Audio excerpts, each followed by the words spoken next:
નમસ્કાર વિદ્યાર્થી મિત્રો, શ્રી ગણેશ ક્લાસીસમાં દરેક વિદ્યાર્થીનું સ્વાગત છે.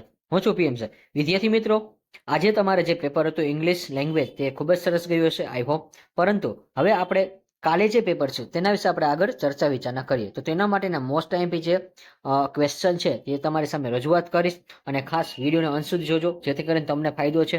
જે ક્વેશ્ચન હું કહું છું કે વેરી મોસ્ટ ઇમ્પોર્ટન્ટ છે, અને જે નંબર બોલું છું એ તમે નોટ ડાઉન કરી લેજો. નોટ ડાઉન કરવાથી તમને ફાયદો થશે કે એ ક્વેશ્ચન તમારે ખાસ કરવાનો રહેશે.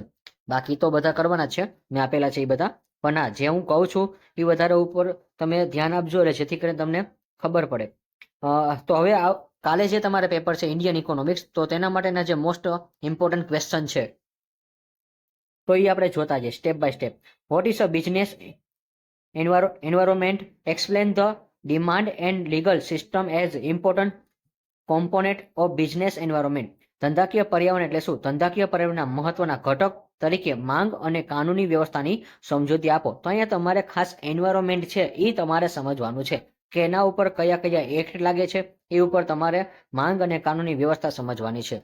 અને વિદ્યાર્થી મિત્રો, આ વિડીયોને મેક્સિમમ શેર કરો. અને હા, આપણે જે ગઈકાલે વિડીયો મૂક્યો તેમાં તમે 50 લાખનો ટાર્ગેટ પૂરો કરેલો છે, તો હું આશા રાખું છું કે તમે 100 લાખનો ટાર્ગેટ છે એ તમે મને કમ્પ્લીટ કરી આપશો. અને ઘણા બધા વિદ્યાર્થી મિત્રો ખાલી માત્ર આપણી આ ચેનલ ઉપર આવે છે અને આ વિડીયો છે એ ખાલી જોવે છે, પરંતુ આ ચેનલને સબસ્ક્રાઇબ નથી કરતા. તો ખાસ મારી નમ્ર વિનંતી છે કે જે લોકો હરતા ફરતા આપણી ચેનલમાં આવે છે એવા લોકો આપણી ચેનલને આ સબસ્ક્રાઇબ કરી લ્યો. અને હા, કોમર્સને લગતા તમામ આઈએમપી તમને આમાં મળશે. અને હા, જો તમારા કોઈ ભાઈ બહેન હોય છે ધોરણ 10 સોરી ધોરણ 11 અથવા 12 કોમર્સમાં, તો એને પણ તમે અમારા ક્લાસીસમાં મોકલી શકો છો. અમે એક સારામાં સારું ગાઈડન્સ આપશું જેથી કરીને તેનું કરિયર છે આગળ જતા કોમર્સમાં ખૂબ જ લાભદાયી રહેશે. ચલો, તો હવે આપણે આગળ વાત કરી. Explain the characteristic of modern business. આધુનિક ધંધાના લક્ષણો સમજાવો. ત્યાર પછી question number 3, explain the details consumption and economics policy as important concept of business environment. ધંધાકીય પર્યાવરણના મહત્વના ઘટક તરીકે વપરાશ અને આર્થિક નીતિની વિગતવાર સમજૂતી આપો. ત્યાર પછી question number 4, explain the relation between national income per capital income, distribution of income, business environment. રાષ્ટ્રીય આવક, માથાદીઠ આવક, આવકની વહેંચણી અને ધંધાકીય પર્યાવરણ વચ્ચેનો સંબંધ સમજાવો. વિદ્યાર્થી મિત્રો, આ તો તમારા 11મા ધોરણનો ક્વેશ્ચન હોય અથવા તો 12મામાં પણ તમારે નોર્મલ આવતો હોય એવો જ ક્વેશ્ચન છે. ત્યાર પછી question number 5, discuss the method of calculation of national income. રાષ્ટ્રીય આવકની ગણતરીની પદ્ધતિ ચર્ચા કરો.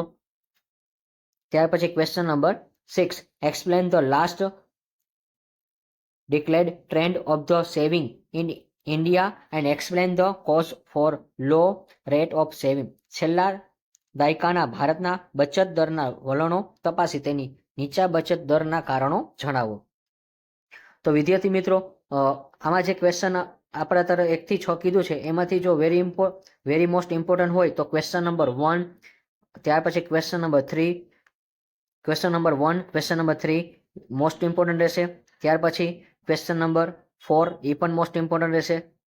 ત્યાર પછી ક્વેશ્ચન નંબર 6 એ પણ મોસ્ટ ઇમ્પોર્ટન્ટ રહેશે. ત્યાર પછી question number 7, explain the characteristics of development economics with the reference of Indian economics.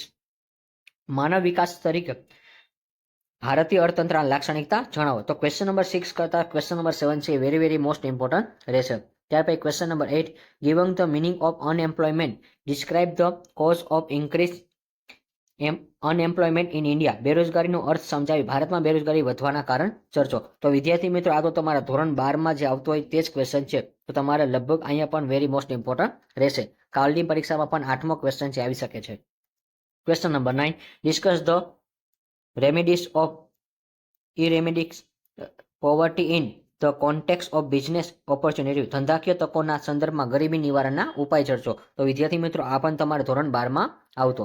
ત્યાર પછી question number 10, explain the indicators and nature's of poverty in India. ભારતમાં ગરીબીના નિર્દેશકો અને સ્વરૂપો સમજાવો. તો ક્વેશ્ચન નંબર 10 છે એ મોસ્ટ ઇમ્પોર્ટન્ટ રહેશે અને આવતીકાલના પેપરના ખૂબ જ અગત્યનો રહેશે. તો લગભગ હું અહીંયા 5 થી 6 ક્વેશ્ચન મોસ્ટ ઇમ્પોર્ટન્ટ બોલ્યો છું, એ ખાસ કરવાના છે. બાકી આ જે ક્વેશ્ચન છે એ તો બધા કરવાના જ છે.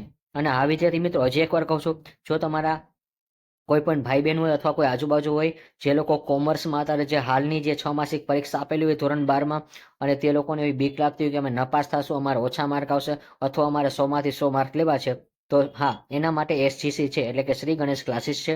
તમે અમારા કોન્ટેક્ટ નંબર આપીને તે લોકોને અહીંયા મોકલી શકો છો તમારા રેફરન્સથી, એટલે જેથી કરીને અમને પણ મોટિવેશન મળશે. અને હા, એવી જ રીતે એનું જે કરિયર છે એ ખૂબ જ આપણે બિલ્ડઅપ કરશું સાથે મળીને. ત્યાર પછી આપણે ક્વેશ્ચન નંબર 11 જોઈ. Give the meaning of poverty and explain the reason of poverty in India. ગરીબીનો અર્થ આપી ભારતમાં ગરીબીના કારણ સમજાવો. તો ક્વેશ્ચન નંબર 11 પણ છે એ પણ મોસ્ટ ઇમ્પોર્ટન્ટ રહેશે. તો વિદ્યાર્થી મિત્રો, ટોટલ અત્યારે મેં 11 જ ક્વેશ્ચન આપેલા છે, તે ખૂબ જ ઇમ્પોર્ટન્ટ રહેશે.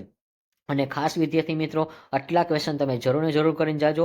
અને હા, આવતીકાલના પેપરમાં જો તમારા બધા ક્વેશ્ચન હોય તો કોમેન્ટમાં તમારે તમે જ્યારે પરીક્ષા દઈને આવો છો ત્યારે કોમેન્ટમાં જરૂર જણાવવાનું છે. અને PM સરનું તોફાન હિટ છે બોસ, એવું તમારે એમાં લખવાનું છે. અને હા, આવી જ રીતે હવે આપણે નવા વિડીયોના નવા ટોપિક સાથે મળતા રહીશું. પણ ભૂલતા નહીં, 100 લાઇકનો ટાર્ગેટ પૂરો કરશો તો તમને વહેલો વિડીયો છે એ પ્રોવાઈડ કરવામાં આવશે. કારણ કે MCOMના વિદ્યાર્થી આપણને લગભગ 120 અથવા 130નો લાઇકનો ટાર્ગેટ પૂરો કરી દીધો છે. એવી રીતે તમારે પણ હવે BCOMના વિદ્યાર્થીઓ છે 100 લાઇકનો ટાર્ગેટ પૂરો કરવાનો રહેશે. આવજો વિદ્યાર્થી મિત્રો, આવતીકાલના પેપર માટે બેસ્ટ ઓફ લક છે. Bye bye.